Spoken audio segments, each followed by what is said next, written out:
Hey, Jeppe. Hello, can you hear me? Yeah, how are you? I'm good, thank you. How are you? Just gonna see that it looks right. Where are you at right now? At your home? Yeah, this is my home in London. Ah, all right. As well, it changes very much based on the light, because when the cloud goes away in London, then it's amazing, and then Yeah, see, but it's it's not really always. sunny, except that's London. Hello, everybody, and welcome. My name is Jeppe Kirk Bonde, and the agenda for today is first I'll talk a bit about my background, and then my investment strategy, then about the portfolio, and then finally there'll be an opportunity to ask questions and get answers. So the reason many of you are probably here is that since 2013, I've delivered over 30% average annual return on investments. And that's essentially better than anyone you could fairly compare with. If you wanted higher returns than that, you would have effectively had to take a lot more risk, maybe putting everything in Amazon or Tesla or something like that, because it's been with the comparatively high stability as well. I started my career out as a management consultant, advising some of the largest companies in the world, including large banks and tech companies and others. And one of the core products I work with was valuations. So calculating how much a company is really worth. That's something that management teams are often interested in for many different reasons, whether they're buying companies or making large investments. And I also have a background with an education in finance, and I have more than 25 different financial certificates. And I don't do everything on my own. I have a good network of experts that I trust on complex issues. So when I invest in something, either I myself have to be an expert in it, or I have to know someone who is. I also get good, strong support from Etoro. So if I have any questions or concerns, they are usually quite quick to help me.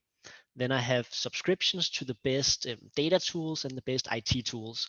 I have some assistants that help me with the analysis, and then I'll highlight my favorite experts, my brothers. One of them, he is worked with AI for a large tech company. One is an economist with the Ministry of Finance, and one is the CEO of a marketing agency. So if I have any questions regarding those issues, then these are my go-to guys. My investment strategy is based on some principles that have been there all along and continue to be here. So I look at macroeconomics and try to see what I think different countries and industries can have in growth rates in different scenarios. I identify mega trends. So these are trends that I think can grow for more than 10% for at least a decade. I look at fundamentals. So that means conducting careful due diligence, really getting the 360-degree view of companies. What is their management like, their products, their competition, their strategic option, their technologies? How will they be impacted in different scenarios? What do their financial statements look like? And all of this is in order to evaluate what kind of cash flows they can have in the future and what they are then really worth today. And then I want to invest in companies that are worth a lot more than they cost. And then I focus a lot on the long term. And this is probably the one that's the least intuitive to people. There's a good quote by Benjamin Graham, the sort of mentor of Warren Buffett.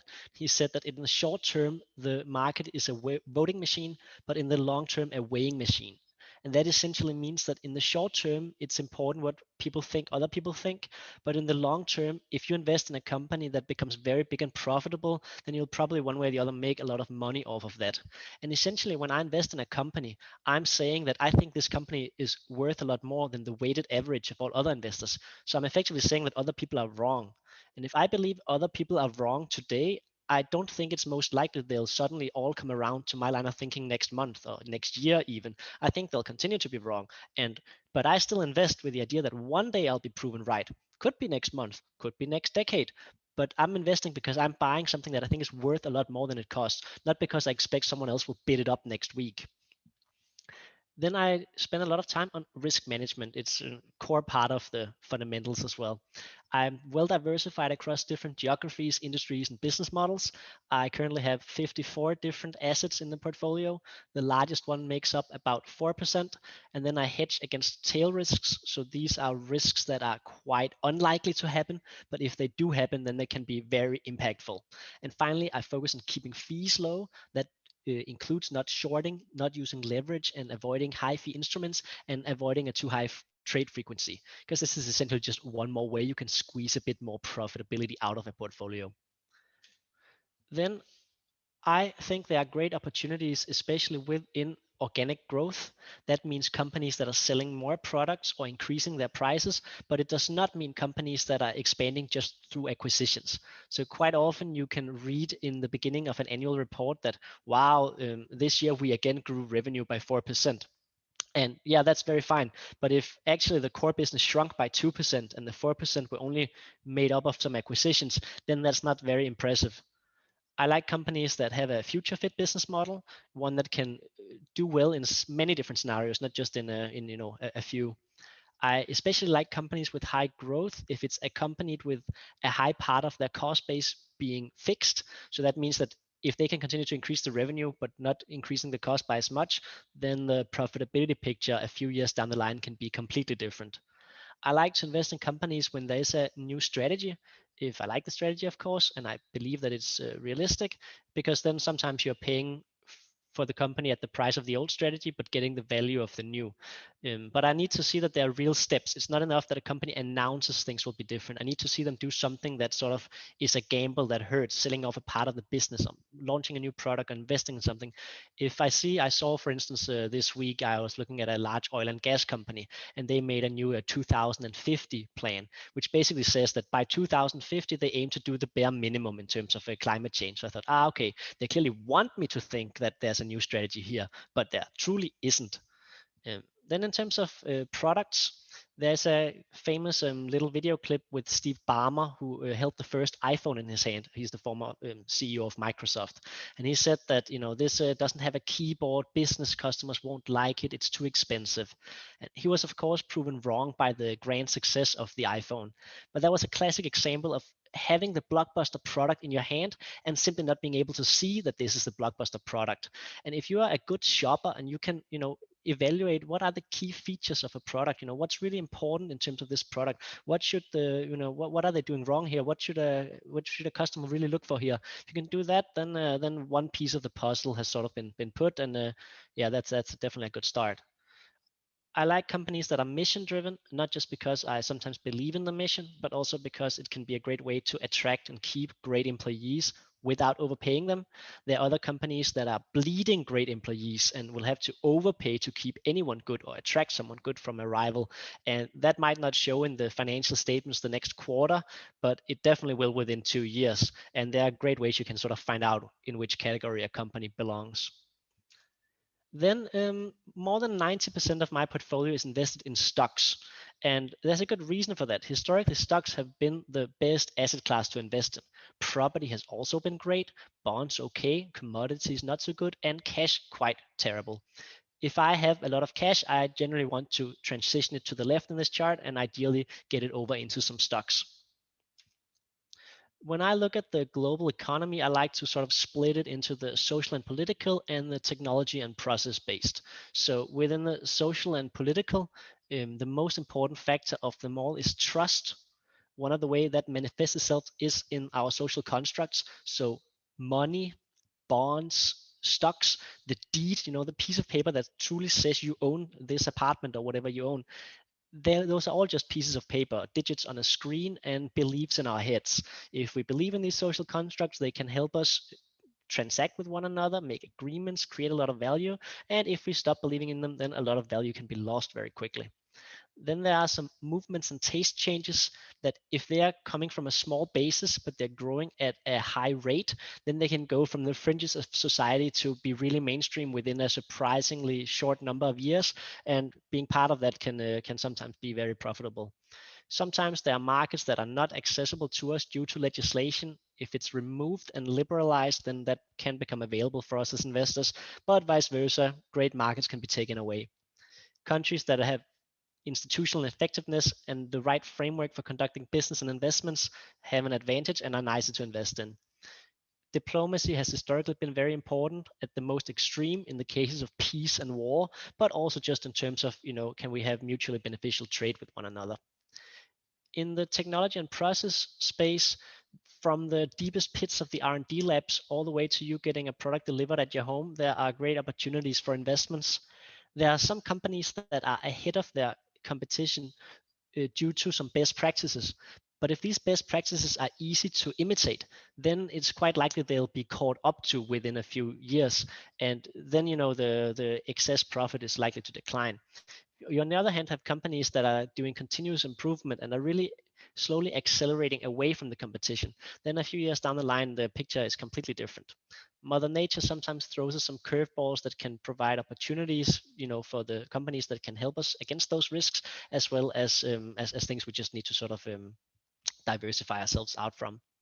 There are important demographic changes that mean that a few decades down the line, some countries are going to look extremely different from today. And the companies that have the products that cater to the right demographics in the right countries, they get a free huge advantage in terms of growth and profitability from that. Then there are mega projects. Sometimes the mega projects in themselves are not the best investments, but there can be sort of related fields around them that they help spur on. There are some mega trends that I've identified as extra interesting. So if a company is driving or riding on one or more of these mega trends, then it's more likely it'll be found in my portfolio. So within digital, there's currently a global distribution engine being built where the more people get things delivered at home, the cheaper it becomes. The cheaper it becomes, the more people will want things delivered at home. And the companies at the center of this distribution engine, they stand to gain significant profits from it. I believe the future of security may be very different from the past of security. So whereas wars were once won with tanks and bombs, to secure democracy and capitalism and other good values in the future, the most important bit is winning people's hearts and minds. And that's essentially a job where militaries may have to hire more journalists than soldiers. And the companies that are providing the products that can help with the future of security, they stand to gain significantly. The companies that have made the biggest breakthrough within AI and robotics in the past few years, they are also to be found in the portfolio. Then as society gets richer and we have more money and time available for recreation, things such as gaming and legal products may gain a greater role in society. And if the people that can afford luxuries increase their share of the pie, then luxuries can also stand to gain a quite a significant increase in their share of wallet. I like that the portfolio doesn't just do neutral. I like that it does good. I think we've played an important role with our investments in wind energy and solar over the years, and investing in Tesla at a time when that was very looked down upon. Now I think I have some good investments in other areas of the green technology, whereas others have reduced quite significantly.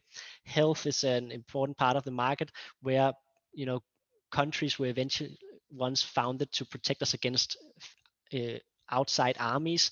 Today or in the future, maybe countries are more there to protect us from other risks, such as health risks.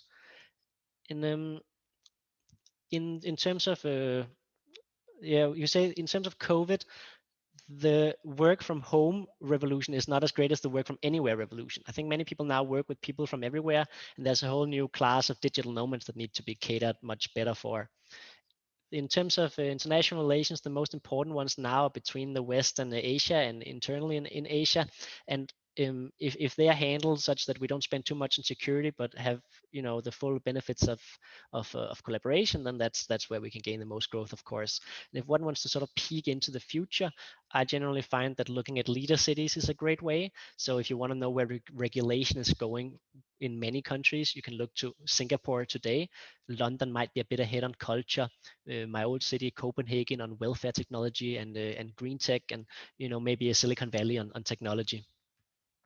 Then when one has found a country or industry or another group of companies, and you want to get sort of a quick overview of how are these different companies in relation to each other, then a good way is to look at the multiples. So this is an example with FANG, so Facebook, Apple, Amazon, Netflix, and Google.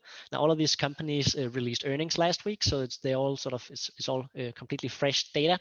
And if we look at the top left corner, we can see that they've all had quite amazing profit margins, but Facebook's definitely ahead and Amazon's lagging quite behind. In terms of organic growth rate, again, is very, very fine, but here Apple is lagging a bit behind. In the two top charts here, the higher the better, because they're essentially about profitability and growth. But the two bottom charts, the lower the better, because they're about price. So in the bottom left corner, we can see that for every dollar of profit for Facebook, we are paying $23. So that's sort of fine. But for Amazon, we are paying $60 for every dollar of profit. So we would only want to be paying that for Amazon if we think they can possibly increase their profit margin or maybe sustain their growth rate for longer or something like that. Otherwise, we wouldn't want to be paying this kind of price for it. If we look at the price compared to the revenue, we can see for Facebook, we're paying $9, so that's sort of fine. For Amazon, we're only paying $4, but we're also getting a lot less profit out of each dollar of revenue for Amazon. So that's sort of a quick snapshot of how they compare on each other with the top multiples. Unfortunately, I don't get to look at beautiful charts like this all day. What I look at mostly tends to look more like this. So grand data tables. And the way I work is that I have a lot of tables that are updated automatically.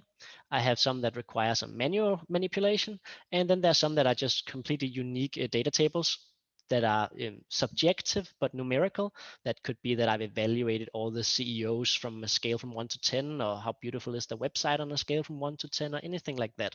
My favorite one is where I've taken every concept from every science fiction piece ever made, and then taken all of those and ranked, how likely are they to happen, who will benefit, and so forth, in order to, have the concept is that if one day someone says no one could have ever predicted that, I can say, well, I did put a small chance on it, so someone did at least say it was possible. All of this ties into my valuation and risk models, and those in turn help me to make my decisions. Those decisions can either be an investment decision, or they can be that, okay, here's a company, it doesn't fit with your way of thinking, there's something new here, you need to understand it better, you need to speak with someone, I need to do more research. Then that's a research decision. More research is done, things are updated, I review again, but eventually it has to turn into investment decisions. So either there's a company I've already invested in, I want to invest more into it, or there's someone I want to reduce or completely get rid of. And at any time, if the companies that I've invested in that are the least attractive, they're always at risk of being replaced with the most attractive companies that I have not yet invested in, or by the most attractive one that I have not invested enough in. And then when you add up all of my investment decisions, it becomes my portfolio. So if we compare that with the general economy of the US, we can see in the US, it's not just one industry that's making up all of the economic activity. It's spread across many different industries. And it wouldn't have to be that way, but there are, in my opinion, good investment opportunities across many different industries. And my portfolio is also split across many different industries, but with a slight bias towards tech, health, gaming, climate, finance. If we look at the largest holdings in the portfolio, then Google, Nintendo, and Centene make up a slightly larger proportion. But you can always go on etoro.com and see exactly what I have in the portfolio at any given time. So that was my presentation. If you have any questions, you can write them in the chat now, and then I'll go through them one by one. If you don't have a question now, but you remember it later, you can always ask me on eToro. I'm on eToro every day, including weekends and holidays, so I usually respond within 24 hours. And you can also add me on LinkedIn or see some of my content on YouTube. So I'm gonna head into the chat now and see. So one says here, crypto has been strong the past few months, but you have reduced your allocation to Bitcoin. Do you consider investing in more cryptocurrencies in the future, perhaps after a steep decline? A steep decline would, of course, depend on the reason for the steep decline. Whenever there is a large increase or drop in price, that doesn't of itself really tell me anything. What I want to see, of course, is that there's a huge decline without anything materially negative happening, or there is could be an increase, but the news that caused that increase is just too significant. There are certainly some technological changes or regulatory changes or adoption changes that could cause me to suddenly say, wow, now it's a whole different price point we should be looking at. I think I'm still definitely favoring a Bitcoin over any other project. I still don't like blockchain technology fundamentally. I like very much the concept of wrapped Bitcoins. I think that can be explored in many different ways to essentially provide a different transaction system for Bitcoin. I think that's the key bit that we've been waiting for many years, and eventually it'll come, and that'll be the big glory day. And that I'm happy to wait around for. Will we be able to add funds and copy your open positions once you reach 75 million AUM? So as it is now, once I reach $75 million in assets under management, then new copiers will no longer be allowed. Existing copiers can still continue to copy and add funds, but you will no longer be able to come in as a new copier. The bad thing about that, of course, is that okay, can't grow the AUM any further. The good news is that if you look at some of the best investors in the world, even Warren Buffett could probably have had higher returns if he didn't have to place such a large portion of capital. There is a sweet spot, which is what I am at here, that is the absolute optimal in order to deliver the highest returns on capital, which is sufficient that it's worthwhile to invest everything to make the best decisions, but not so much that a great business opportunity cannot be a significant part of the portfolio. In the most extreme case, when I invested in Games Workshop, for instance, I think it cost only like $500 million at the time. Imagine that you're running a $1 trillion portfolio. Buying that whole company and then having it increase by a factor 10 will do nothing to your return. So sort of with a smaller AUM, it's definitely possible to sort of uphold a great return on investment for longer, because you can actually use small investments. So that's sort of for the people who have gotten in the advantage. But of course, the people who don't make it in time, they will not have that opportunity. How do you think about the rising interest rates? I think that's, people are always very concerned with sort of like, oh, is it going to happen that quarter or that quarter? Will it be, what are they going to say the next time? And really, that's not how you should do your valuations. That's just a mistake that many people do. You shouldn't just use the current interest rate for how you see the value of cash flows in the future. You should have an idea that the interest rate could have different levels in different scenarios, and the interest rate could be higher in the short term, or it could take a bit longer. But you should definitely not base your valuation on the idea that we're just going to have super low interest rates and no inflation forever. How do you see the market generally in the next 12 months? So the benchmark scenario is that it'll be quite fine. I don't think we have sort of in the major economies as much firepower left to reduce interest rates and increase inflation, and thus jack up certain assets even further. So we sort of have to stick with what we got there. But on the other hand, you sort of whenever whenever people tend to think like, oh, is everything gonna crash? But if you think everything is things can only be priced in terms of other things. So if you say like, oh, stocks are going down in price, what you're really saying is the stocks are going down when measured in dollars. So you could as well say that dollar is going up in terms of value. And then if you look at all the different asset classes compared with each other, you really have to decide is which asset class on an average of many scenarios do you think is going to be the best one, and how much percent in terms of risk do you want to assign to each different asset class. And based on that, I don't think, in an inflationary case that you're going to want to hold bonds either, or you're going to want to hold cash either. You're probably still going to want to hold some great assets, especially the ones that have the opportunity to keep some of their supplier prices stable, and some of their own prices be able to be a bit more flexible with them. And so the companies that have that sort of benefit, they are then just worth slightly more in terms of in terms of what we are facing right now. And then there are other companies that don't have that advantage, and then you should price them slightly lower. What are currently your top 3 stocks? I like Centene, I like Google, I like Tilray very much. Yeah, I think if you look in the portfolio, the ones that I have invested the most in will also tend to be the one that I like the most. But there can be various reasons where it's not necessarily the one I expect the highest return from. There will always be some stocks that I have because I expect, wow, this one it's not likely to succeed, but if it does, it's going to be amazing. And there are others that I think, you know what, this won't do too well, but it has in certain scenarios where everything else is not looking good, then this one will do well, and therefore I want to have that because it protects my downside quite significantly. What do you think about the website Stockopedia? I must say I don't like this one very much. I'm quite a junkie when it comes to data providers. I think I've tried all of them, and I'm always doing new free trials and on the phone with the different providers saying like, why don't you do it like this? And you should add this data point, and you should be allowed to calculate it like this and that. And maybe Stockopedia is better. I think 1 or 2 years ago that I tried that. It didn't have all the markets that I would want, and some of the data that had been input had input wrongly. So, sometimes when you look at multiple data providers, you'll catch these errors. You'll be like, wait a minute, this isn't the same. Why is it not? Oh, they adjusted maybe they used the wrong currency here, or some other mistake like that. Yahoo Finance has lots of mistakes as well. So this is a really big problem with many of the cheap data providers, unfortunately. I don't get why in the 21st century it has to be this terrible with data providers. You have the big old clunky one that are super expensive and not that great. Then you have the cheap ones full of mistakes, and it's just I definitely hope that 10 years from now the world of finance don't have to sit and do everything manually in Python and then put things into Excel and whatnot. It'll all just sort of be nice data flowing into a beautiful tool that just works. But this is absolutely not where we are today.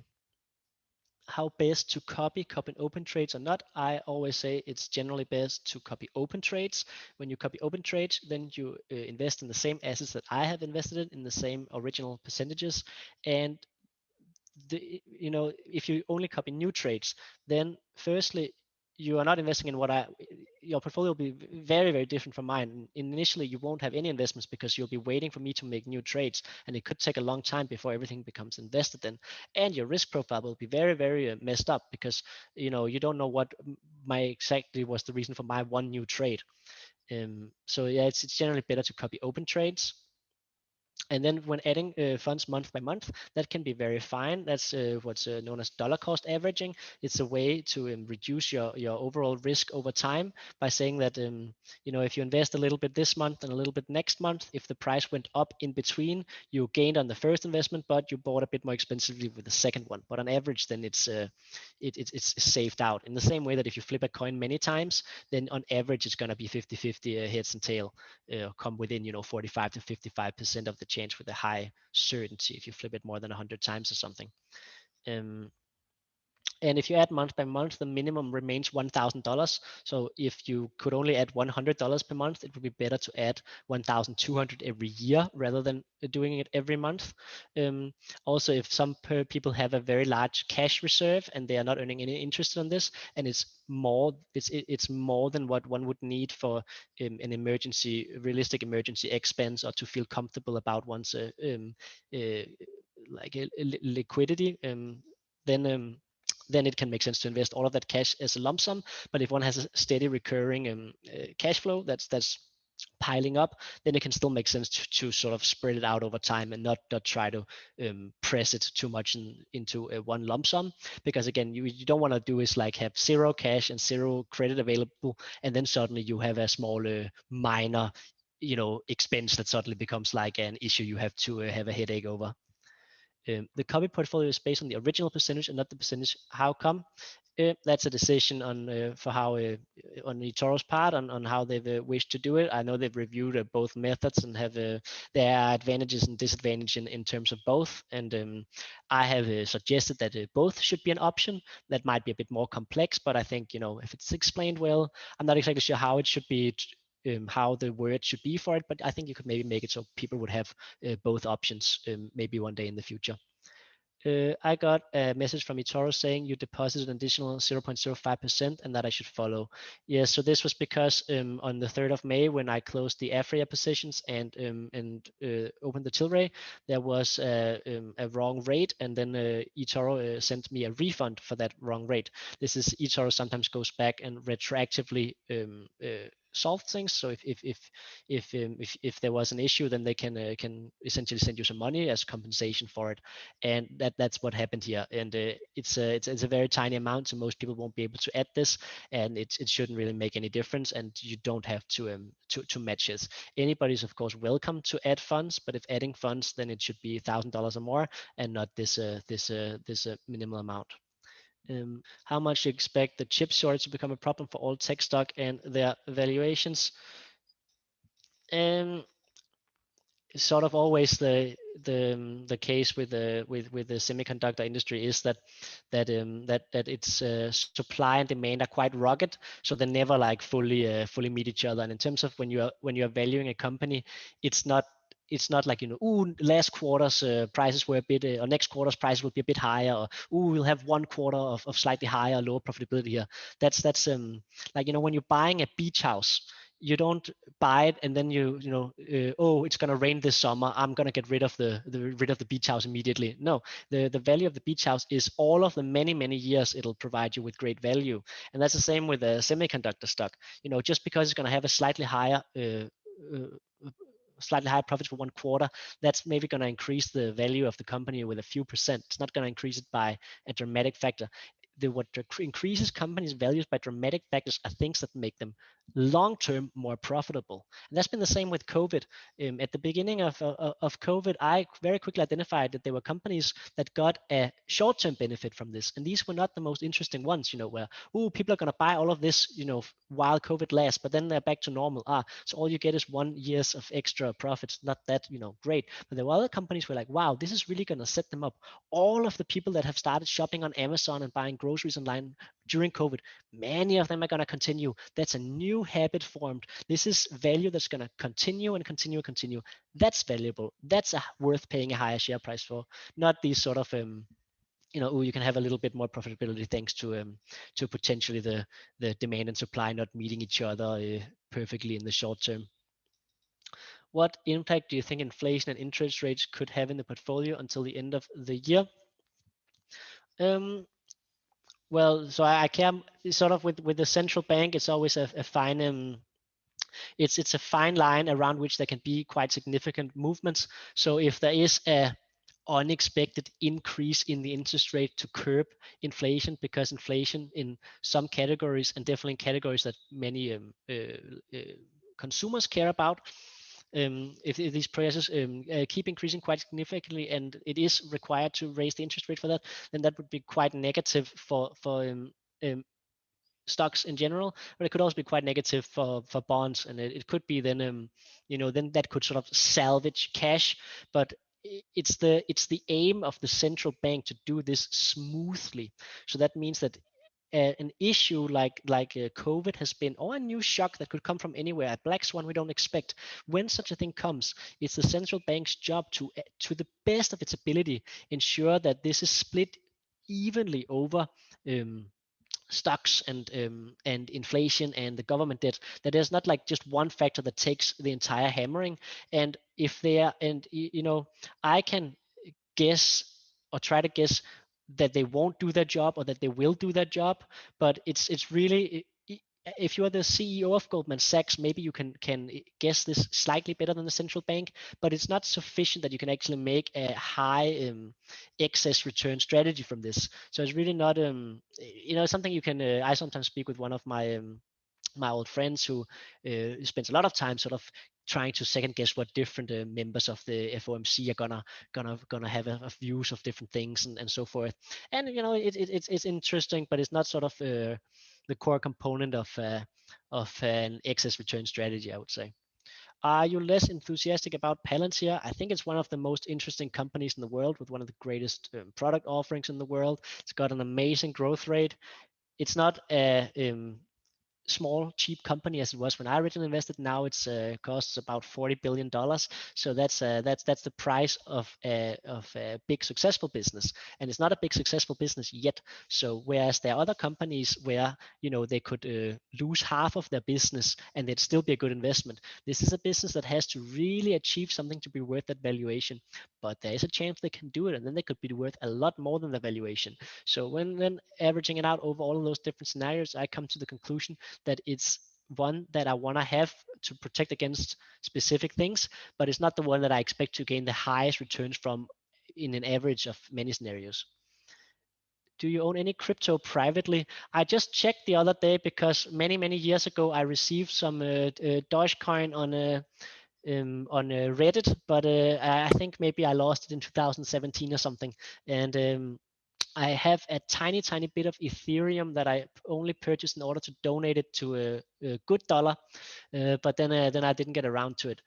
But otherwise, it's the Bitcoin position on Etoro. That's my crypto, and I don't have anything else. No, I don't have anything else. That's it. How long will the bull market continue?